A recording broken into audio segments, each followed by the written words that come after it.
So, see the lab mic. They're on. Well, I got to get the video up.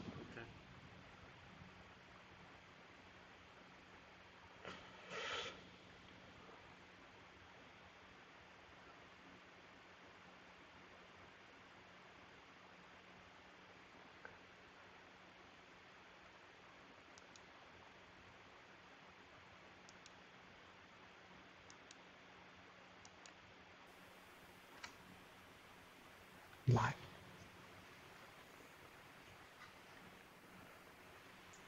Well, hey guys, this is Fireside Chats live. It's brand new, man. We're brand new. We've been doing Fireside Chats for a while. It's been a podcast we've been doing, and we decided, hey, why don't we just make this live? Let's interact with people. Let's interact with you people out there on the interwebs. Yeah, that sounds good. That's what young people say. Yeah, right. Careful now.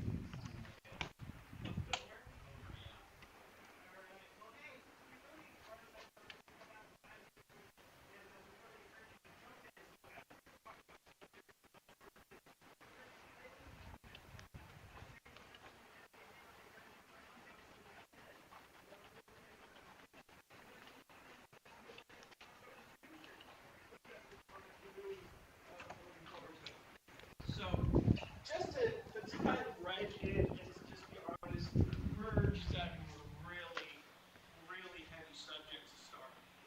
And yesterday, we all know about this school shooting that happened in Georgia. Also, just before I get started, there might be technical difficulties throughout, where this is brand new to us. So, I'm just making sure that we are good to keep going. I'm gonna have to. Yeah. We're good. Okay. So we're going to be talking about the school shooting that happened in Georgia. But as I was telling Rick, we cannot talk about this without first engaging with the Father in prayer and just asking for just peace over the families that are mourning right now, and for peace over our country, and just the idea that whenever this happens, there's obviously a high level of tension that happens within the country. And the first thing we are called to do as Christians is to love those around us, love God, love people. And the best way we can do that from afar is to pray for them and to bring it before the Father. So I'm just going to pray for us, and then we're going to kind of dig in. Rick, you're going to take it from there. Yeah, let's do it. God, I just come to you just heartbroken over the tragedy that has happened. And God, as we engage in the conversation of this scenario, we just ask that you would bring peace over the families that are involved, that you would bring comfort, reassurance, God, and ultimately healing to their hearts. Yes. Healing to the hearts of the students that were involved, healing to the physical healing to those that are wounded, and ultimately healing of the heart to those that have lost loved ones. God, we just ask for your mercy upon us today. Yes. Praise in Jesus' name. Amen.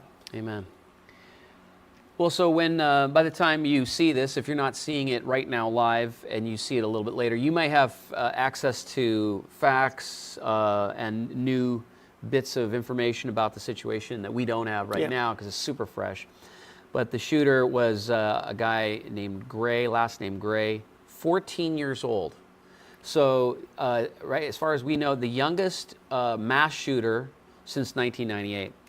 And so when we were looking into this afternoon, of course, it's important maybe to make distinction. There have been hundreds, literally hundreds of school shootings, but they do make a distinction between mass shootings and just a shooting. So a mass shooting is anything that where there's 4 fatalities, not including the perpetrator. And so this one qualifies as a mass shooting. So we have one of the youngest mass shooters ever, and maybe the youngest on a school. And so some fascinating things have come out about this, Alex. One is that this guy was actually on a watch list in 2023, so a year ago when he was 13 years old. He threatened on some online media post to shoot up a school. And so the FBI got involved, and I guess they must be on high alert for this kind of thing because the numbers are just epidemic. We'll talk about that in just a second. But as part of that high alert, trying to take notes of anything that might be weird happening on social media. Can you imagine the job of scouring social media for just little indications of whatever? So they found one, and this guy was flagged. And the FBI investigated his home situation, interviewed his father. His father said he had hunting guns, but the student had no access to them, and they dropped the case because there was nothing, no prosecutable offense. So this is probably going to raise a bunch of huge issues about like what can we do from a society-wide standpoint as far as heading these things off. Sure. There are some people that are it seems like we're becoming much more vigilant. I've got 2 students. You're in student ministry. Like students are talking about this all the time. Yep. They talk about school shootings. It's their biggest fear. It's their biggest fear. Like my generation, we did duck and cover exercises because the commies were going to drop nuclear bombs on us, right? So the existential fear for us was that a bomb's going to get dropped, and then we did these drills in school. Well, what kind of drills did you do? Active shooter drills. Active shooter drills. Yeah, I never did a single active shooter drill. Not ever, not once. I'll walk you through what it's like. Go ahead. So, what they tell you to do, at least back when I was back in my day, they used to tell you, hey, you got to move to the corner, furthest corner that's closest to the door. So, like, go away from the door, but you have to go towards the wall that's near the door so the shooter can't look in and see you. And you have to be quiet. And yeah. Got it. That was it. So some of the principles were be as silent and as unseen as possible. Yeah. Something like that. Yeah, crazy. So my students, my girls, they talk about this. We obviously had the shooting 10 years ago at Marysville, Pilchuck. So our town is really familiar with the trauma. And now what's interesting is that we shouldn't ever pass over the idea that besides the families of the deceased, where someone was murdered in cold blood, and children, you can't get over it, right? Children were murdered by children in a public school. But then you have all the other children who saw it. Right. And we found that out in a town as big as Marysville, which is growing considerably, but still small enough that we know people. The trauma spread to everybody was affected. Everybody knew someone who was affected. Yeah. And so, talk about the mental health outcomes of something like that, where you've got students as a student-wide culture. They're thinking about this. There's fear that probably begins to pervade the entire student culture. Sure. So the biggest thing that you're gonna have with this is anxiety and hopelessness. So the biggest thing you'll have within a mental health scenario, if you got kids who are just expecting the inevitable, and then when they've experienced it, now what you're witnessing is they don't think anywhere's safe. They don't think there's a safe place for them, or they only think there's only one place that's safe for them. And so going into public is going to cause panic attacks. It's going to possibly cause panic attacks. You're likely going to have to go through extensive therapy. Likely going to have to go through some PTSD stuff. Unspooling of your emotions. Yeah. We would not expect any other mental health outcome that we don't get from like a Vietnam veteran. It's incredible when you say that. And you know what, our family has foster adopted, and so we have some children we're raising from hard places. And everything we've been trained about in our foster parent training is exactly what you just said, which is basically you are now raising children that feel existentially threatened all the time. Yep. Because like if you're a little kid who's like 2.5 years old and you are denied basic needs, safety, food, shelter, clothing, okay, you're denied those things from responsible people that should have been trustworthy and weren't, well, what you see the world as a very dangerous, scary place. So your spider, they call it your spider brain, your lizard brain, which is basically your brain stem, which is part of your cognitive... Your limbic system. Your limbic system, which is processing threats, right? And so that then overdevelops the frontal lobe, which is responsible for thinking, cognitive thinking, reasoning from premises to conclusions, and can sort of calm the emotions down and say, hold on, I'm on a roller coaster. You can think before you act. Exactly. This roller coaster isn't going to kill you. The frontal lobe overwhelms the lizard brain, which would never let you be on a roller coaster because it says it's okay. It feels terrifying, but actually it's safe. Well, that development gets upset. Mm-hmm. And now what you're saying, Alex, is we need to be prepared in some sense culturally that we've got not just the numbers may not, overwhelm you when you think about the actual number of children killed, although, one is too many. Yes. But when you think about the number of children affected, this was a tracking of violence in the United States in school shootings. The students affected by the school shootings were reported as 382,000.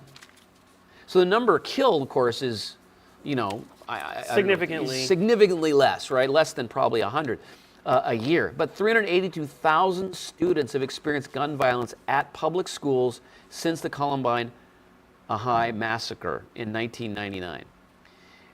Well, think about the effect of what you just said in terms of the trauma, the debilitating effects of that kind of trauma on just under 500,000 students. Well, I mean, it's... I guess we're already seeing the effects, aren't we? Yeah. Because we're dealing with now the sociological, in the counselor's office, right?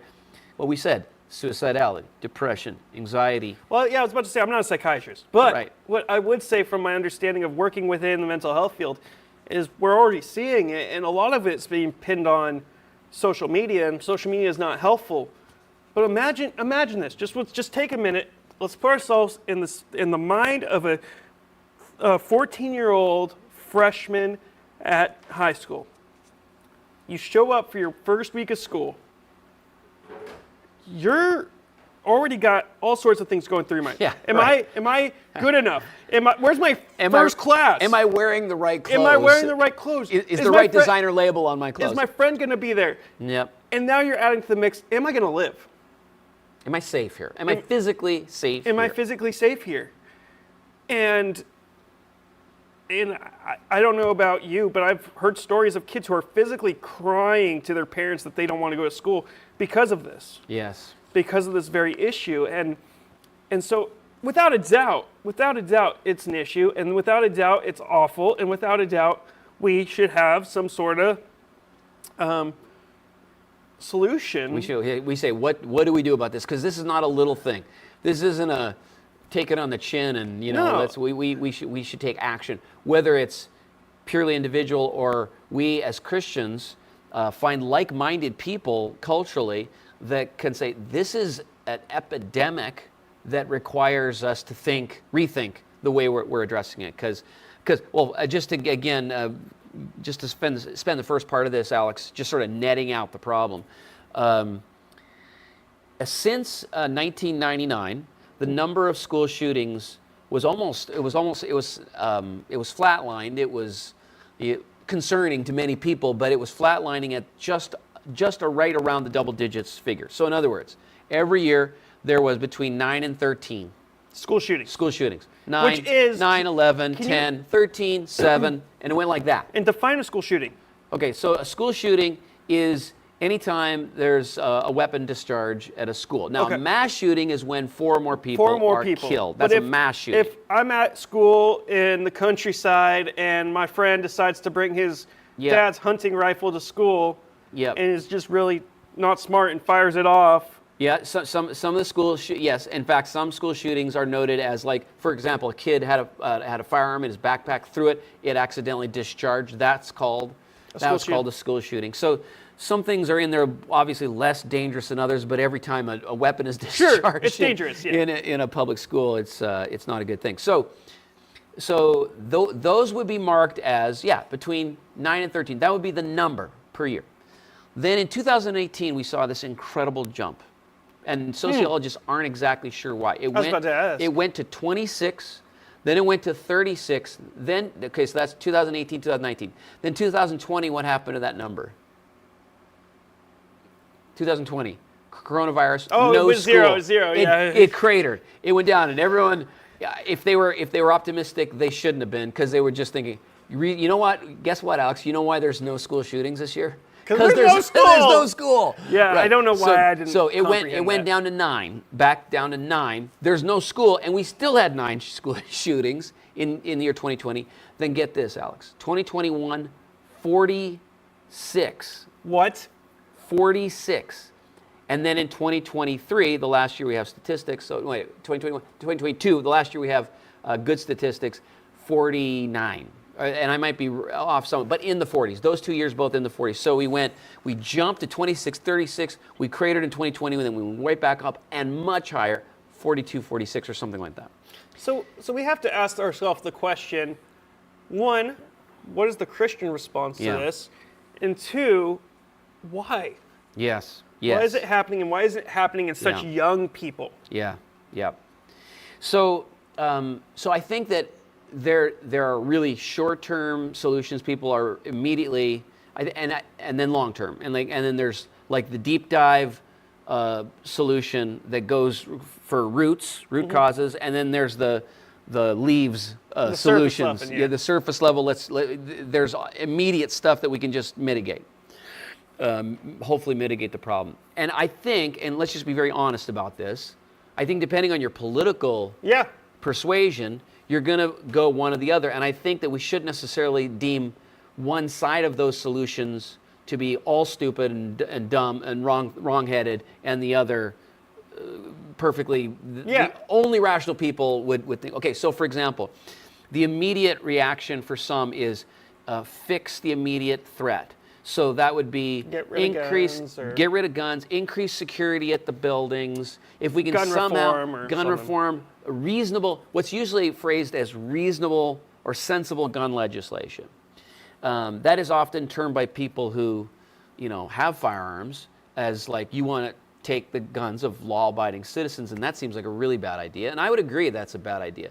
A lot of people don't understand the Second Amendment in the United States. They think that it's sort of like the right of Americans to have squirrel rifles so they can shoot their food at night. No, the Second Amendment is all about having an armed populace to mitigate government tyranny. I mean, that's really it. So that's a completely separate issue, really, from being allowed to hunt. Right. Or even actually, it's even a secondary issue to self-defense. Although I think that's connected. So that's a really big idea. And it's almost like kind of completely unrelated, because law-abiding citizens who are armed are a hedge against government tyranny.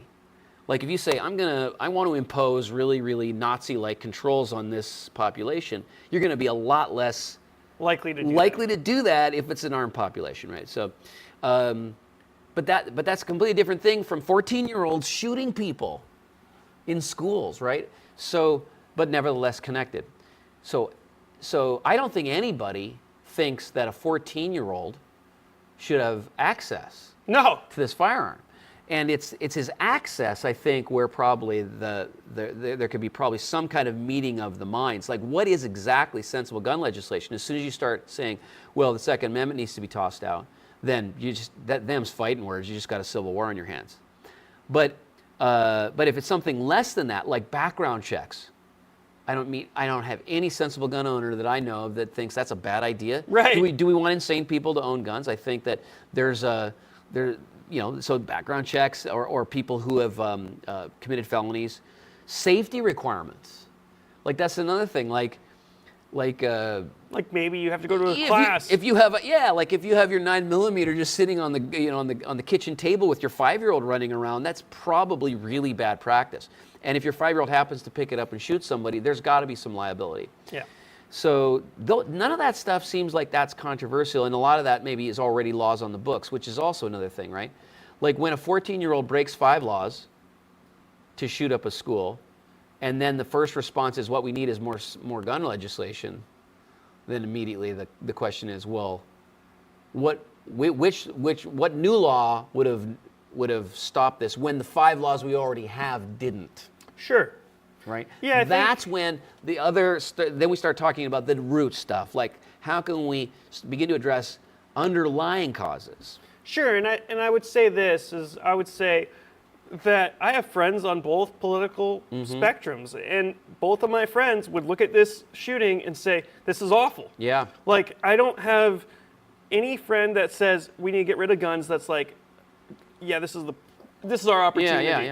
No, they look at this and say, why did another kid die? Yeah. And then I have friends on the other end who are like, man, yeah, why did another kid die? So I just wanted to make that clear. Yeah. Like, I think between, like, here at Allen Creek Community Church, we're not holding a specific view, just that we're saying, like, we agree something needs to happen. Yeah. And so at the level of addressing it here in terms of symptoms rather than root, these symptoms, some mitigation is probably really sensible. Like let's say you had a room of I don't know, let's just say terrorists, and so you knew they all had the motive, perhaps, to do something really, really dumb. Well, is it if you threw a bunch of handguns into the room?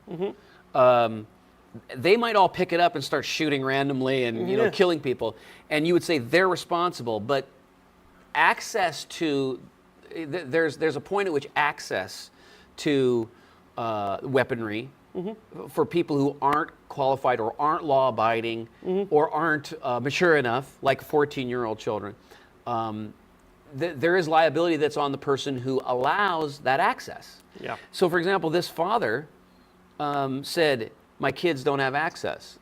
And yet somehow this kid took his dad's AR-15 to school. And oh, by the way, sorry, parenthetically, how did he get an AR-15 through? And this is a high school. All high schools now have checkpoints, metal detectors, and security officers. And some of them even have dogs that sniff gunpowder. I don't know if this school had. Yeah, I don't know. This kid got. I know our school doesn't. Doesn't have the dogs. Dogs, metal detectors, but we have a resource officer. You have a resource officer. No checkpoint at all. You go through that into that school without going through a checkpoint. You're supposed to go through the front office, but you can go in without it. Got it. So if you and I've heard tell that some students have smuggled who do have to go through checkpoints, smuggle guns onto campus other ways. Yeah. Like they just find a way around it. So. But the point being, preventing access. That's kind of a big rifle. Right. Yeah. Like how the heck did he get that fit on? that in a backpack. Yep. Really. Yep. At least that I know of. But what do you think about? I'm just going to throw this out there, and I'll throw it out there for you guys in the chat if you're online watching. And again, not trying to be too dogmatic about some of these solution side issues, but now we're all feeling the need to do something, right? I've heard, and this has generally come from the right side of the political spectrum, I've heard the suggestion that there should be liability for the gun owner if their property was used in a mass shooting, provided it wasn't stolen or forcibly removed from your person and or your means of securing that weapon.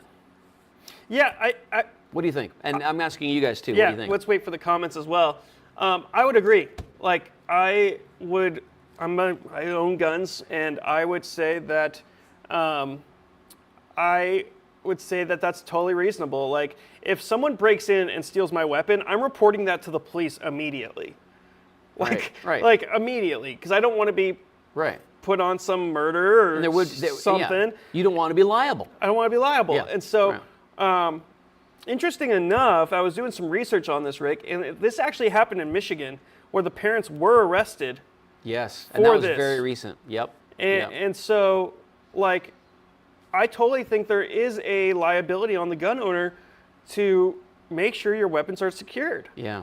And if it gets stolen, even by your own children, you should be reporting that. Yes. Like I would report my kid immediately. Instantly. Like if I was that dad and I noticed my AR-15 was missing.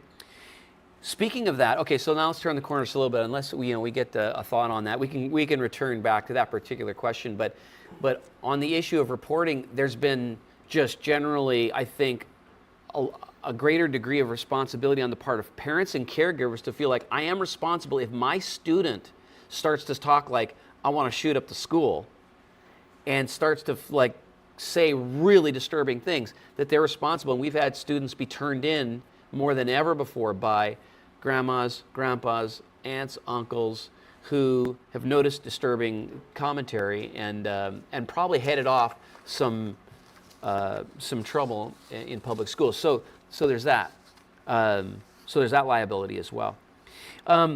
So I guess now let's ask about the deeper stuff. So, I mean, Well, go ahead. I was going to say, it says this in the article that we're reading, and maybe we should put it in the comments. Yeah. We'll link to it. Gray's aunt, Annie Brown, told the Post that in recent months, the teen had been begging the adults around him for mental health support. Yeah. Right. Wow. Like, And so the assumption is he didn't get it. Yeah. Maybe, did he get it? I mean, I guess that'll come through.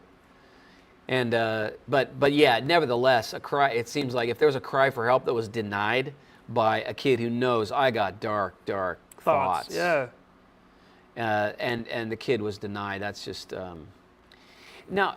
So right. So this gets to why was a kid thinking so darkly that he would just shoot people in cold blood, people he doesn't even know, just feel that nihilistic, that hopeless, that meaninglessness, that the last thing I want to do with my life is just kill people and then probably be killed myself, although this guy is in custody. He didn't get shot. But that had to have been a likely thing that he thought, right? Is I'm going to do this, I'm probably dying today. And so what would lead someone to that place? That to me is the deeper root type stuff, because it's not just one person. If the numbers double, triple, then it's on us, and you and I as pastors and as parents, we're saying, what is going on what's in the water that the numbers would increase so much? So we have a question. Yeah, okay, let's fire away. If it is secure and stolen by someone in your family, you should be held liable, question mark. Yeah, so so I think that then it's on the, if they're asking the question, you tell me your thoughts because you're the gun owner. I'm not a gun owner, but I would think that it's on you because as the gun owner to secure that thing. Yeah, you shouldn't make it that it's reachable for your kid. Now, if it's stolen, now you have to ask yourself, how easy is it for my 14-year-old son to steal a weapon? Yeah, like, can they get the code from me? Can they get the? Because shouldn't speak from personal experience. What I can tell you is that teenagers are very resourceful. What does that mean, Rick? I'm just completely hypothetical. Hypothetical. Just hypothetically, if you were trying to keep something from your student, something far less lethal, like let's say a phone or a Kindle. Okay, and you were trying to hide it away and secure it. Yeah. I can tell you that students are not, single-celled organisms. They're reasoning, creatures that can find ways around your security. So I guess liability, I'm talking to you now, YouTuber. Thank you, by the way, for commenting. I think that we'd have to define security in such a way that, like, for example, if you did an initial security, again, taking it away from guns, but into something as benign as a Kindle, and you were trying to maybe to limit your students' access. Hey guys, sorry for the technical difficulties. I know our screen is black, but you can't hear us, or you can hear us. You can't hear us. So, just letting you know, some technical difficulties there. All right, we're pressing through. We're pressing through. So great question, and I think then the idea of what constitutes securing the weapon matters, because it's like, well, I threw it. Well, we're back on. I threw it in a $20 Walmart safe, and my kid pried it open in 2 minutes. So that's not securing your weapon. So I think that there's a liability, or there's a responsibility. Now, again, this isn't all just sort of politics and policy, guys. This is scriptural. Like when God is laying down sort of civil laws for his people in Leviticus and Numbers and Deuteronomy, did you know that the Lord made a rule for the children of Israel, that they had to build parapets? So does everyone know what a parapet is? It's basically a railing that goes on the edge of your roof.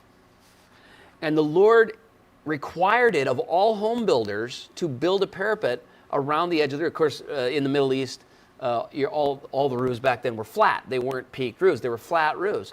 And why did the Lord require it? So that there was no liability on the homeowner in case someone would climb up on the top of your roof and fall off.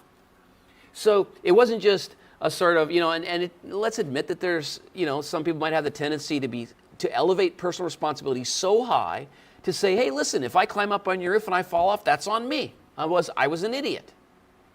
But the Lord doesn't look at it that simply, that there's shared responsibility there, that the homeowner, because he has made something that's potentially dangerous, a roof, that it's on that homeowner to take reasonable precautions so that he is not liable. So then if someone does fall off the roof, then it's there, then the responsibility 100% lies on that person and not on the person who owns the dangerous thing.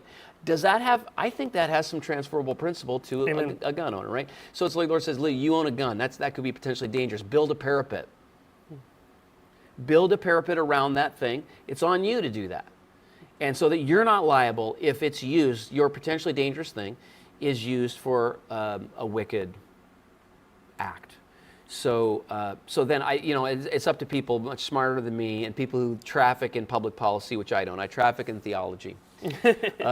So for them to nail that down, because I know some gun owners, a couple other people we know in the church, lots of people in the church, and I know that they have no problem, I think, with the idea of the responsibility of security falling on people who own dangerous things.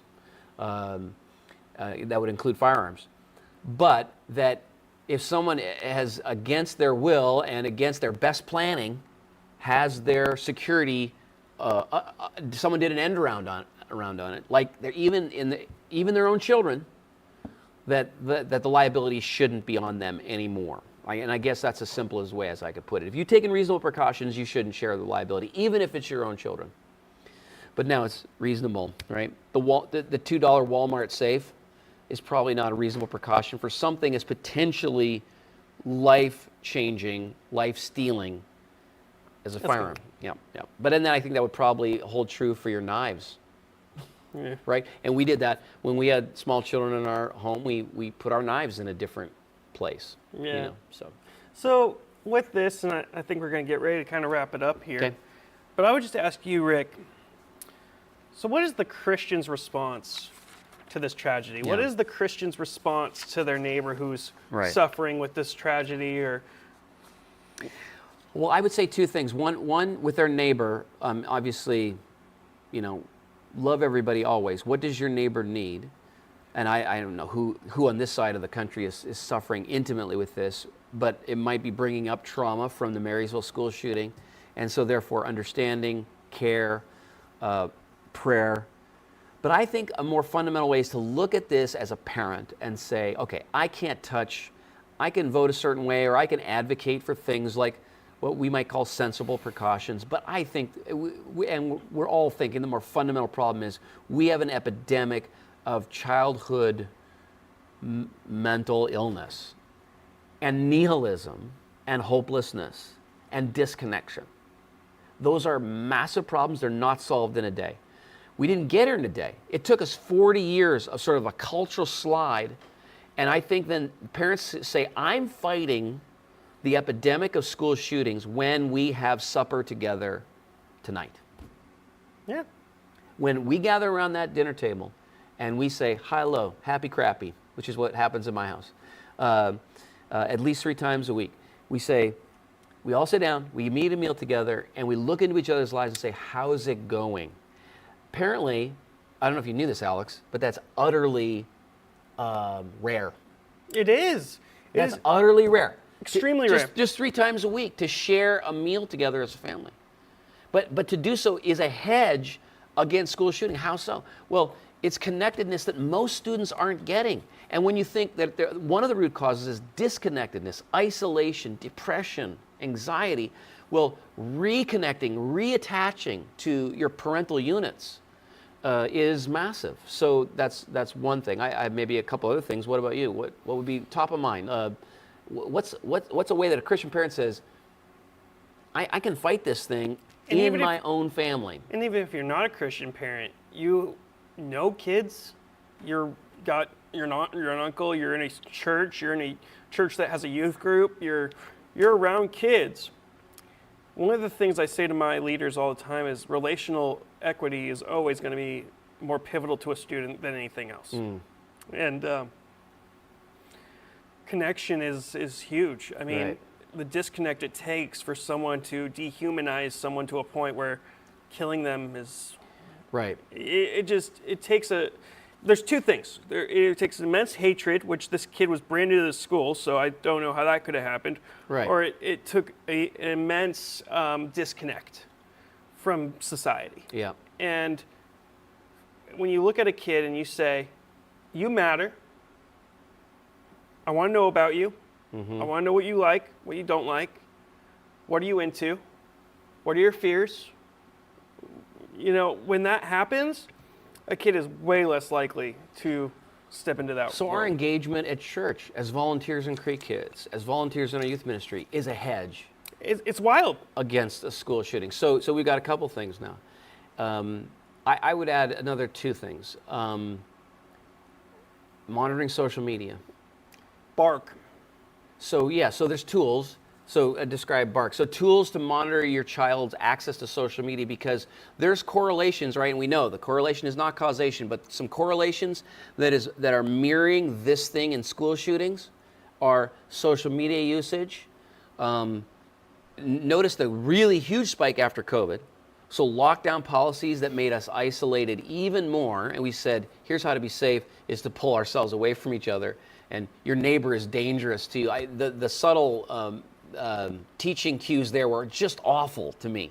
And we don't have time to get into that. But then it's not surprising to me at all. We had this rise, crash because no availability, and then boom, right after the total isolation of the COVID disaster, we have now a tripling, a quadrupling of the number of school shootings. So to me, everything we do that monitors our child's social media access, that can tend to isolate them and make them feel alone, or that they're not cool, or they don't belong, they're what is it about social media that creates?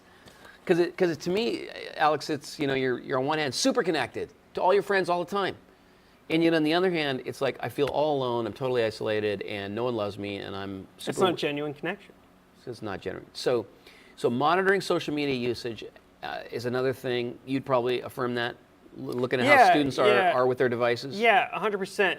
Not only that, but monitor pornography consumption, monitor all of these things. It's super important. And Bark is a software company that is awesome with that. They do a really good job. So they monitor the activity on your student's device and then alert you. Yeah.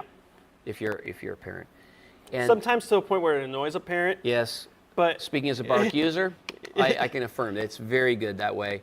And but I'd rather you be annoyed. Yeah, I was over informed. But then when it mattered, and it really mattered sometimes for me and my children. So that was like super important. And then I guess the last thing that I would say, if we're talking about correlations, school shootings going up with increased suicidality, loneliness, and all that kind of stuff. Family breakdown. Yeah, I was about to say. Your marriage matters to this. Now, I know it's not 100% correlative, right? So some of these school shooters come from fully intact nuclear families. Sure. I get it. But you just look at the numbers, friends, and it's off the charts skewed in the direction of students who are from broken homes. So they have lost connection to oftentimes a father who maybe is speaks identity into the life of a child, and also is a firm hand to check rebellion. Well, and then I would also argue that, because 90% of these, by the way, are boys. So there's that. So the importance of modeling good masculinity is just off the charts critical. And be a good father. Yes. Yeah, we all mess up, we all fall short, but care, be invested, be invested in your kid. Right. So we've come up with all these things, and it would be fascinating for us to make the connection, but I think we should, Alex, that we should say, when I'm volunteering at school, when I'm checking in with my student every single week, making sure I know what's going on in their heart, when I'm keeping my marriage strong and healthy, when did I say volunteering at church already? Yeah. When I'm monitoring their social media usage, I'm hedging against the root stuff that is behind school shootings. And yeah, we can talk about policy stuff, what's better or worse there. Sure. But I think this is where the rubber meets the road for followers of Jesus, don't you? Yeah. Because that's what we're in the business of. We're in the business of the heart being transformed. We're in the business of life change. Yeah, away from darkness and nihilism and selfishness and all of the all of the insidious demonic things that would lead a person to the kind of hopelessness that would lead to them killing someone they don't even know. I mean, it's just crazy. So that's our kingdom business. We are calling people out of darkness into his wonderful light. And Lord willing, he will, through the church, change the atmosphere of a culture that's showing so much brokenness. Yeah? Yeah. All right, everybody. We will see you next time here on Fireside Chat. So if you got more Live. comments, throw them in here after the fact. We will respond to every single one of them, we promise. See you later.